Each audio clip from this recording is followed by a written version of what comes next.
So, in the previous lecture, we have started using CR equations, and then we have calculated the values of the constants when the given function was analytic. Okay, now we have to find further that if the function is known to be analytic and we don't know uh, all the real part or the imaginary part, we know only one of these two. Either real part is known or imaginary part is known, or the algebraic sum, that is u minus v or u plus v, is known. Then how to find the analytic function? Okay, so that we have to see. Correct. So the question is it possible? So the answer is yes. Then the next question is how. Okay, how we are able to find the analytic function when only the real part is known, or only the imaginary part is known, or u plus v or u minus v is known. So without loss of generality, now onwards we have to think in complex that u is going to be the real part of the analytic function f of z, and v is going to be the imaginary part of the function complex variable or function of complex variable z. Okay. So always we have a notation f of z is equal to u plus ip. Okay. So now how we have to answer. So how we are able to find out the analytic function if the real and imaginary part is okay.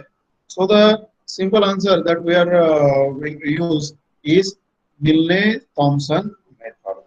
Okay. So we are going to use Milne-Thompson method. Now we'll try to understand what this Milne-Thompson method is. Okay. So let us try to understand this Milne-Thompson.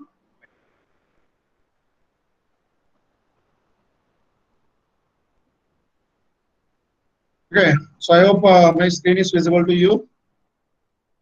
Yes, sir. So here we are going to study only this method. This is the only method that we are going to study here. So it is Milne-Thompson method.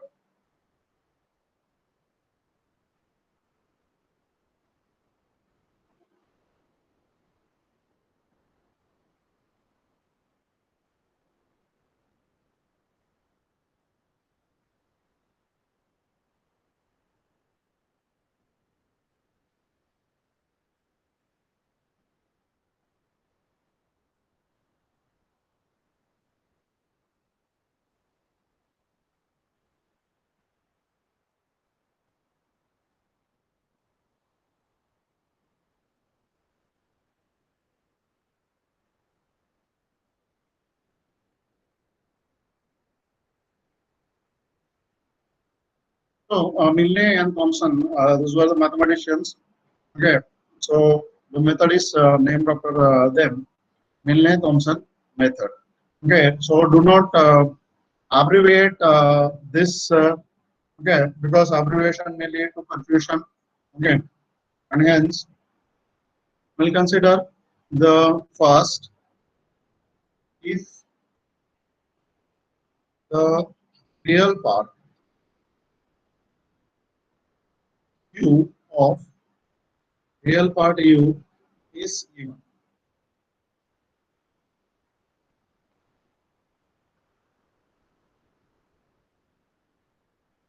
Okay, suppose that the real part is given.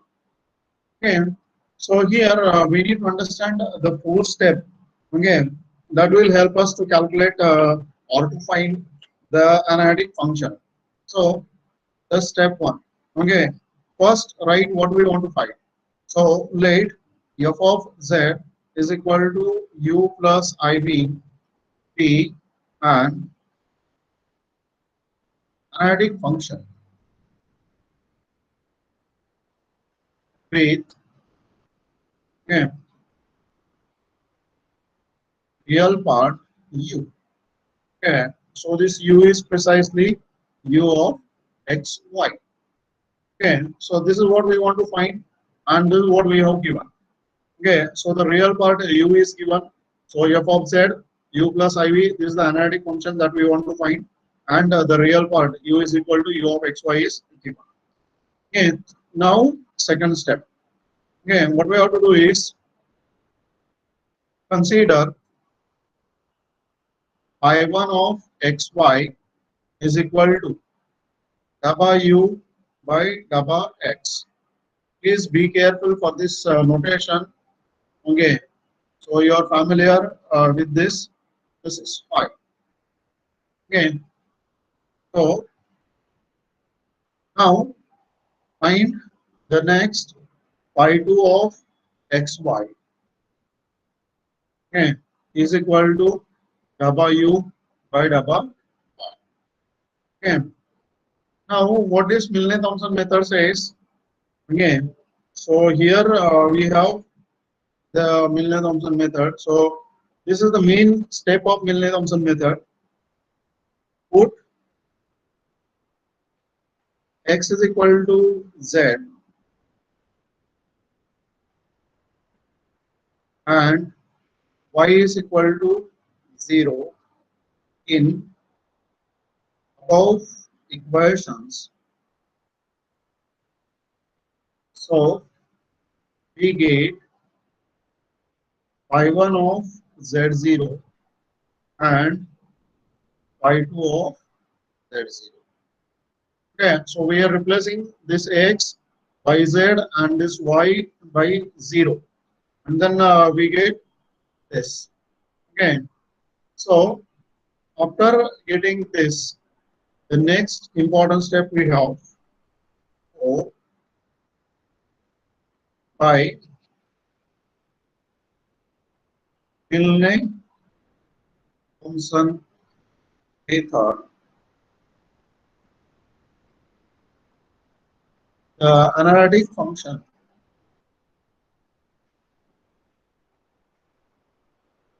f of z is given as, so what is f of z? F of z is equal to integral of I1 z0 dz minus I times integral of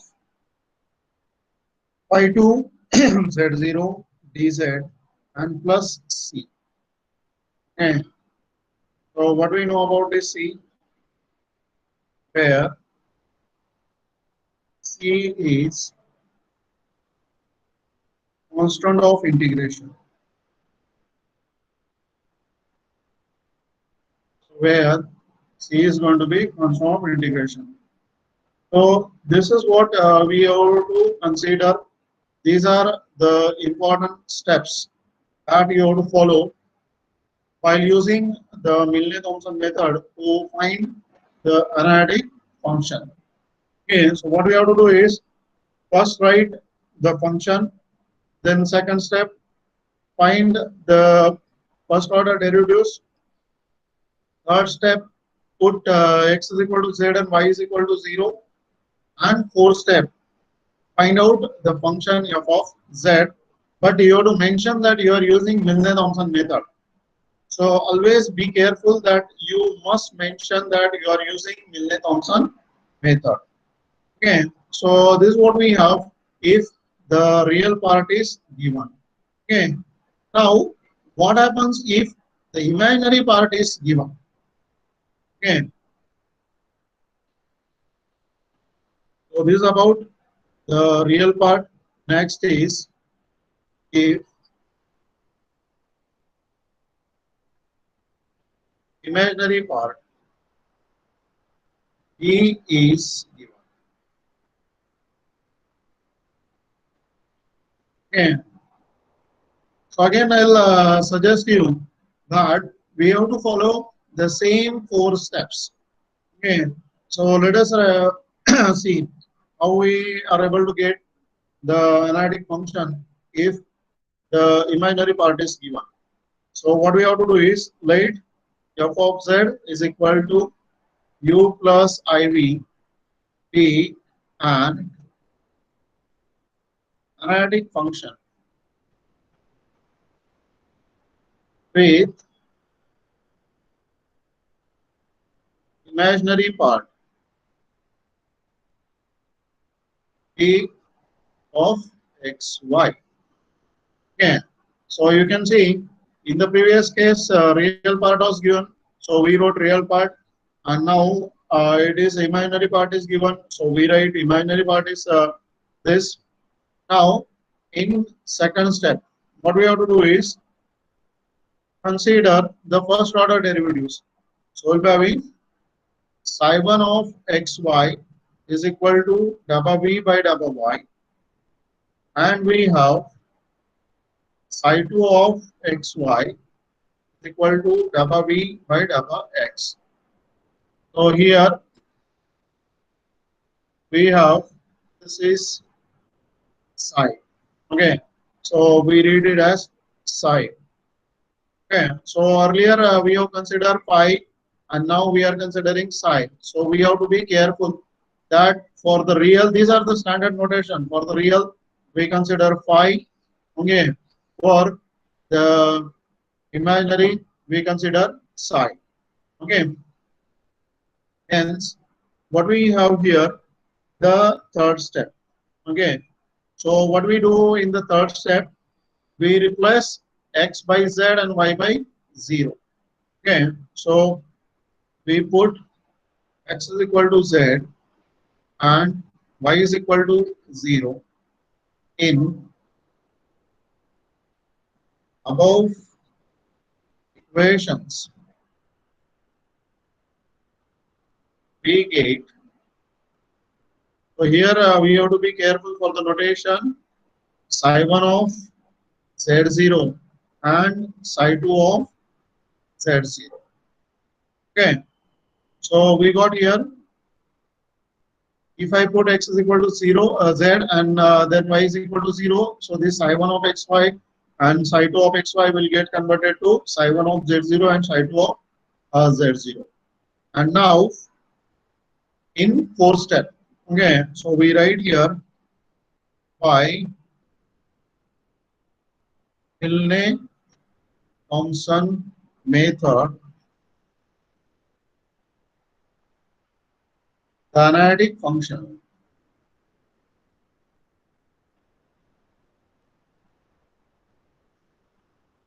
f of z is given as, so we have here f of z is equal to integration of psi1 of z0 dz plus I integration of psi2 of z0 dz plus c. Okay. And we know where c is constant of integration. Okay, so that's what we have. Okay, so now we have to use the fourth step to find the analytic function if a real part is given or the imaginary part is given. Okay, so steps are very similar, but we have to be careful what are the notation for the real part. Real part is u, and hence we have to use phi for the first order derivative. And if the imaginary part is given, then we have to be careful that we have to use the notation psi, okay, for the first order derivative. Now, one thing again you need to notice that when real part is given, okay, so what we have, we have z x plus iy, and we have f of z u plus iv. Okay, so when the real part is given, the first derivative, okay, is with respect to x, and when imaginary part is given, the first derivative is with respect to y. Okay, so see here, phi1 is w by x, and you can have psi 1 is delta v by delta y. Okay, so this we have to understand. Then while calculating the analytic function, f of z is equal to, when real part is given, we have minus sign here. And when imaginary part is given, we have a plus sign here. Okay, so this way we are able to find the analytic function if the real part is given or the imaginary part is given.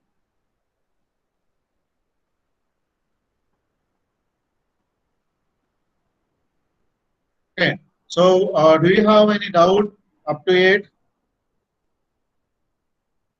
We have seen how to calculate the analytic function when the real part is given and when the imaginary part is given.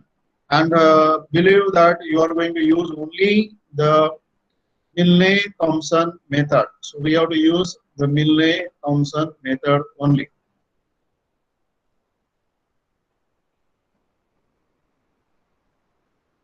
So any one of you have any doubt up to it?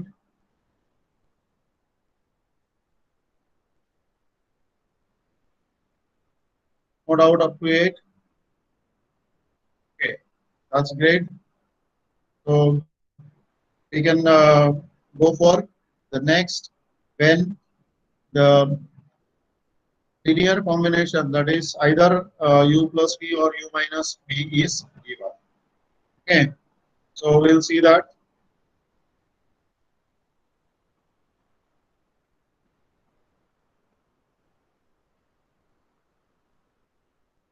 Okay, so now we have the third case.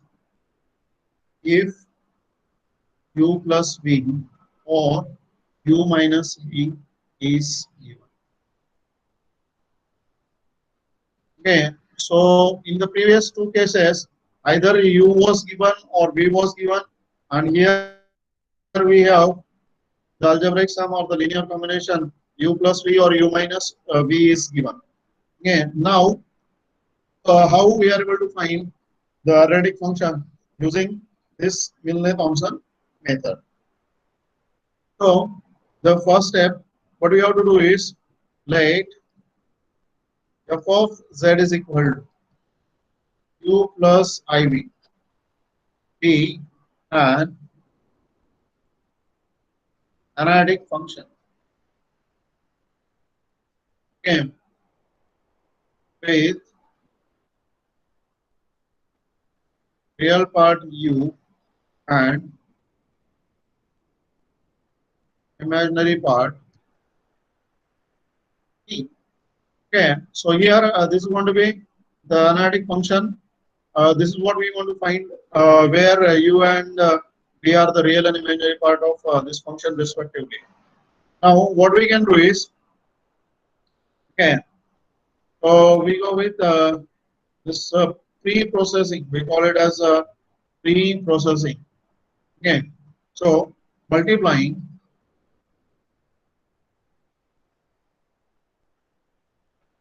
equation 1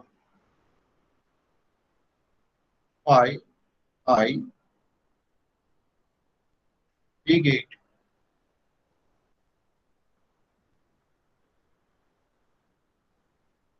so what we are able to get, multiply this by I, so I am having I into f of z is equal to I into u plus iv.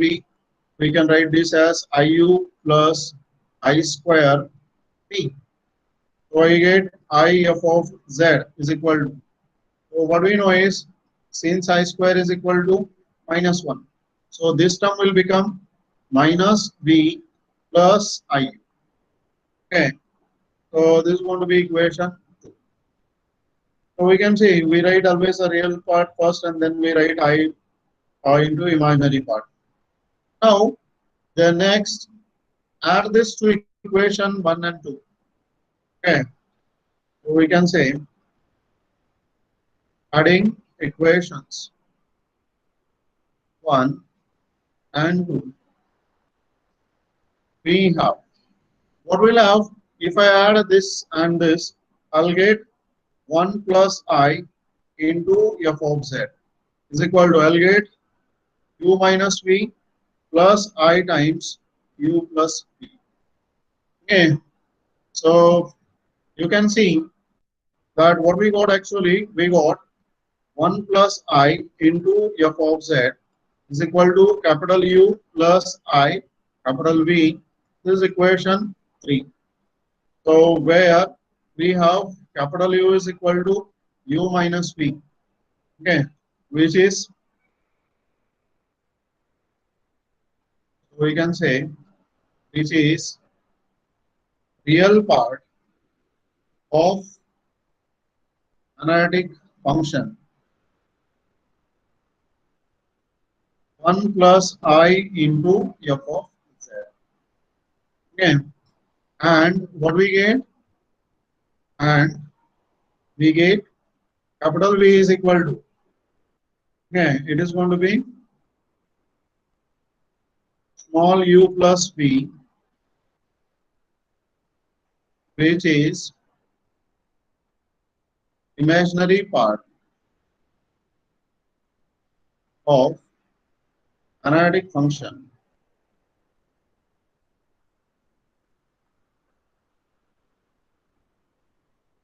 1 plus I into f of z.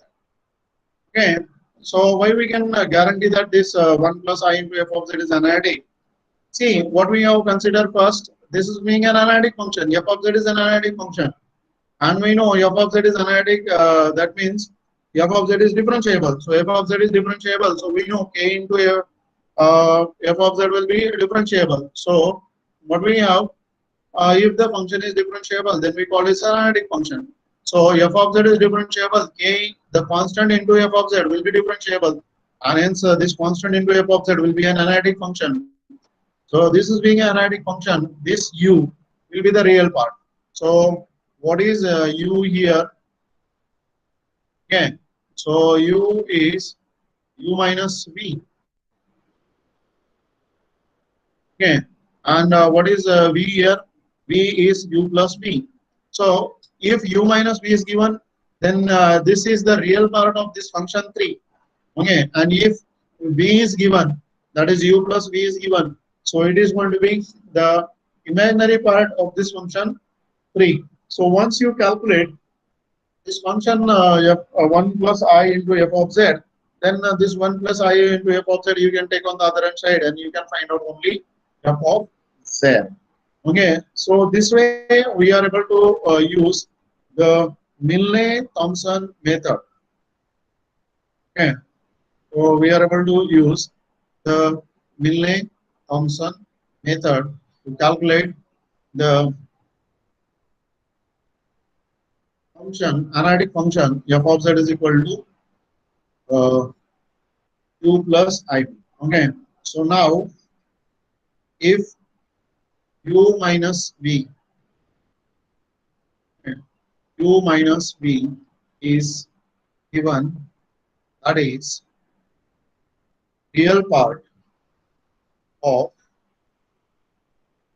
1 plus I into f of z is given, then we use method in. Okay, so that's what we are going to use. Now, if u plus v is given, that is the imaginary part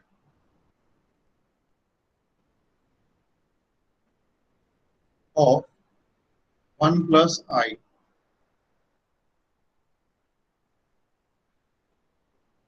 into f of z is given, then we use method in. Okay, so what is method in 1 and method in 2 is, this is the method for the real part, this is the method for the imaginary part. Okay, so we use the method for the real part when it is A real part is given, and we use the method for the imaginary part. One imaginary part is given. Okay. So here, once we'll go through this methods, and so we'll go to the examples. Okay. So what we have here, first we have to find out, we have to write what is the function that we want to find out. Then we have to write what is given to us. Then find out the first order derivatives. Then after finding the first order derivatives, put x is equal to 0, y is x is equal to z and y is equal to 0. And then find out this first order derivatives at z and 0. And after that, write the appropriate formula by Milne-Thompson method and calculate or simplify this integrations. Okay, once you simplify this integration, you will get the function with u, the analytic function with u. Okay. So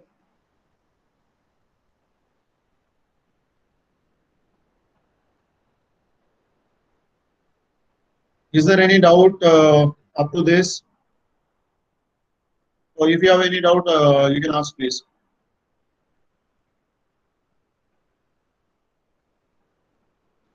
Okay, is there any doubt in this method? Now we are going to solve the problem based on this. Okay, so let us see the problem based on this. Okay, thank you, Pakshal. Thank you, Anil. Okay. So we'll have the example based on this. Okay, so go with the example. Find the analytic function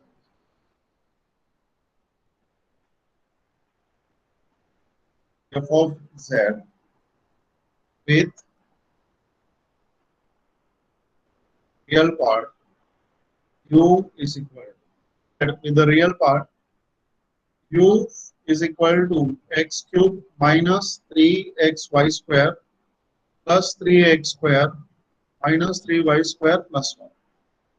Okay, so this is the question that we have. Now we go with the solution. Okay, so what we'll be having, like we write the 4-step. So first we have to consider f of z is equal to u plus iv be an analytic function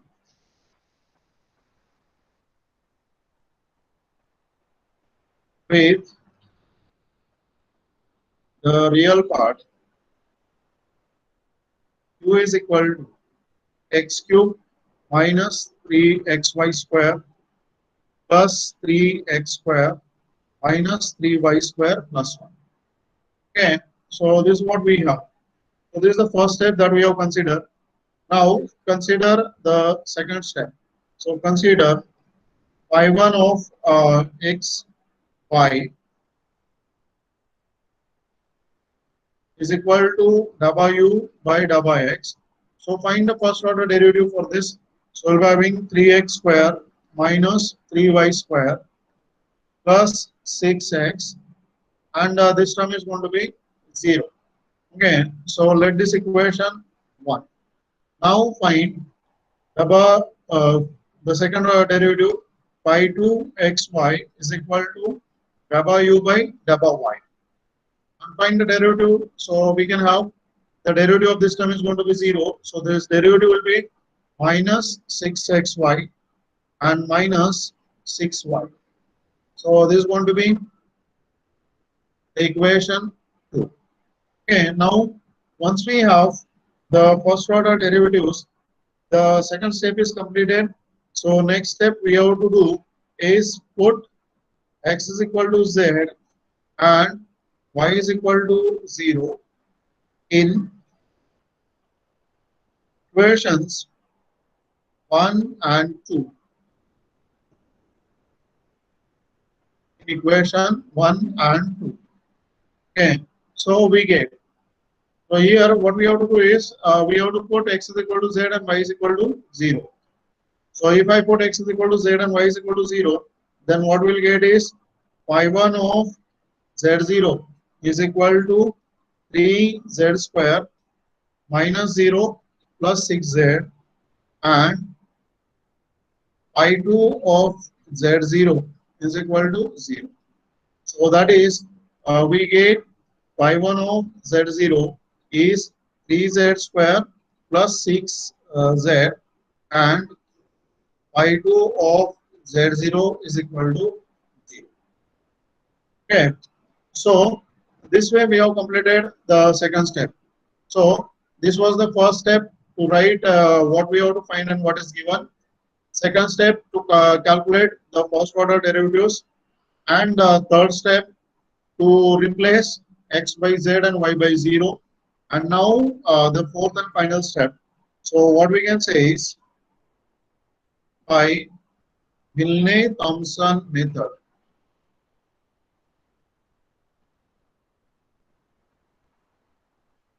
the analytic function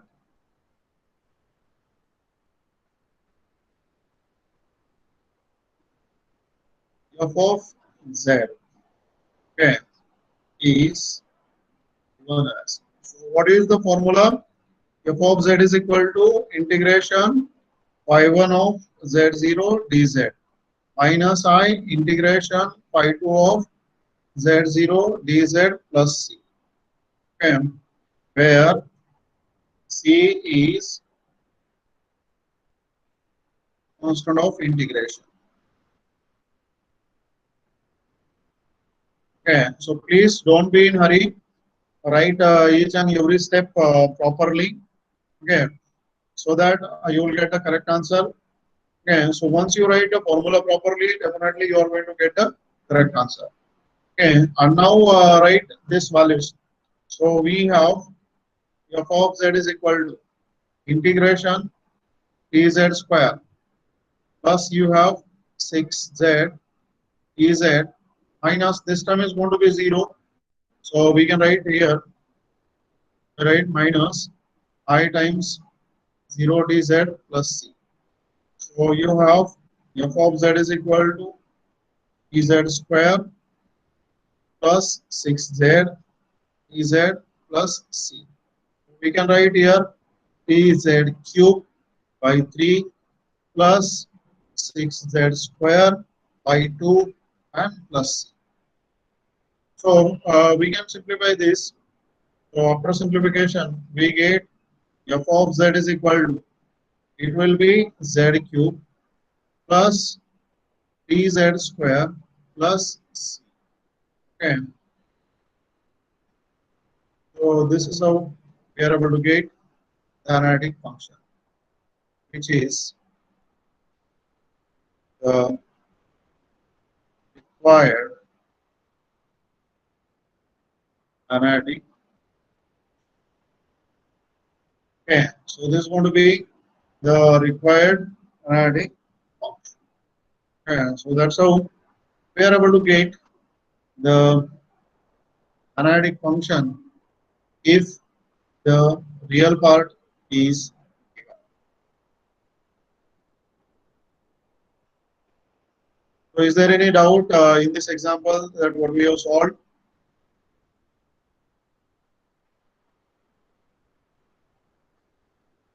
No doubt. Okay, that's great. Okay, so we'll go for one more example then. Okay, so let's have one more example.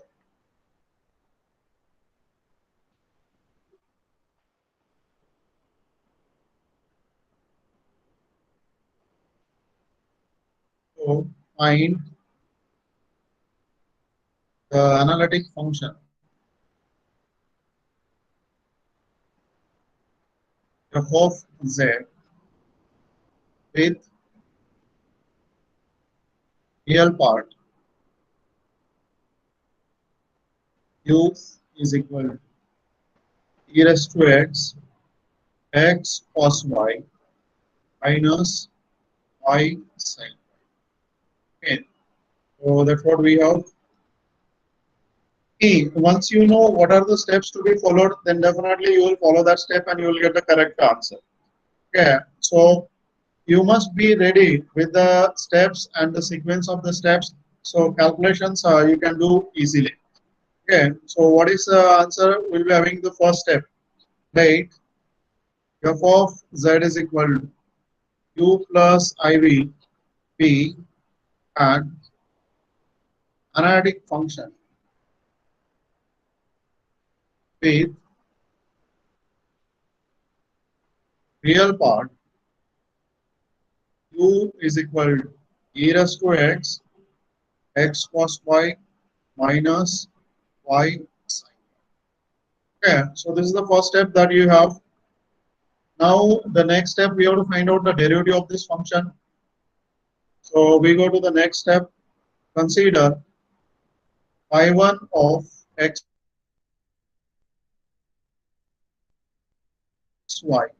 Okay, so that is w by x. Now you have u into a v rule.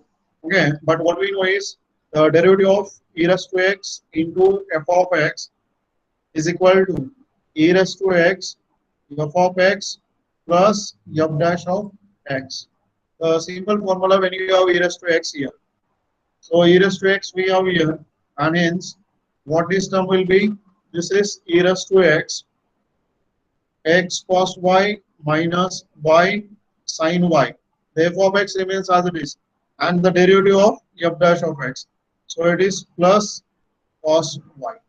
Okay, so that's what you'll be having. Let this equation 1. Okay, now we have to consider the next. So we can have and y2 of x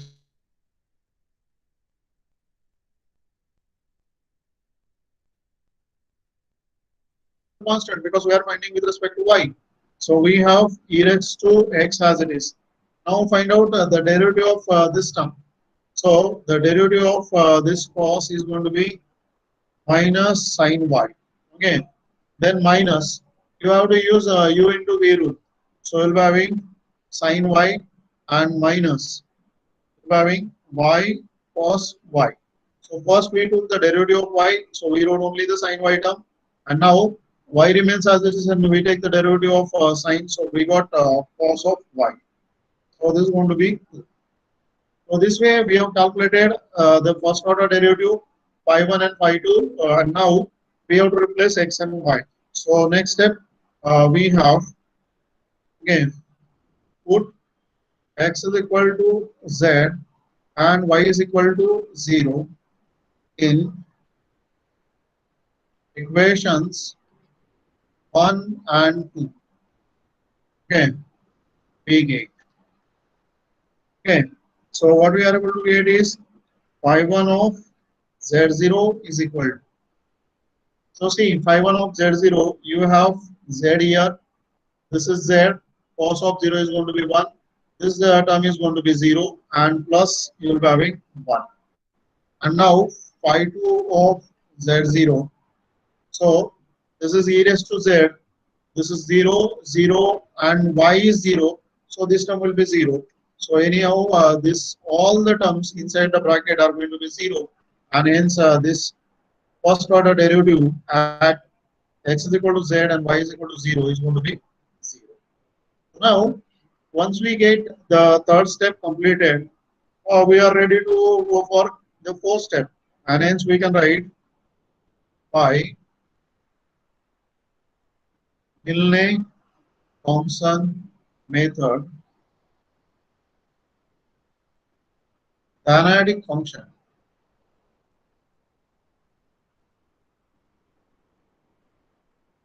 f of z is given as. So what is the term you'll be having? You have f of z.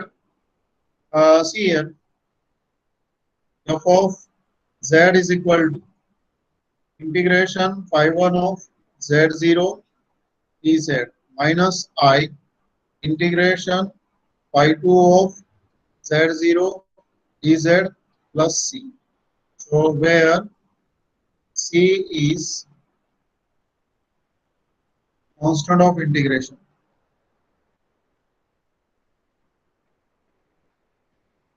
So it is constant of integration. Now we write these values. So we get f of z is equal to integration e raised to z plus 1 dz minus I 0 dz plus c. So we can write this as z plus 1 e raised to z dz plus c. Now we can use the formula. So here we can have by using, or we can write using generalized by-parts formula. By-parts rule we get. So this time is going to be u and this time is going to be v. So we got here f of z is equal to z plus 1 remains as it is. So u remains as it is. The integration of e raised to z is e raised to z minus the derivative of this is going to be 1 and the integration of e raised to z is e raised to z, and now we can have plus c. So here if we simplify, we'll be having z plus 1 minus 1 e raised to z. So I am able to take the e raised to z common here, and this is what I'll be having. So what we'll get here, z e raised to z plus c. So what we got a function? So we got a function f of z is equal to z e raised to z plus c. Okay. So that's what the analytic function we have obtained. So which is the required analytic function.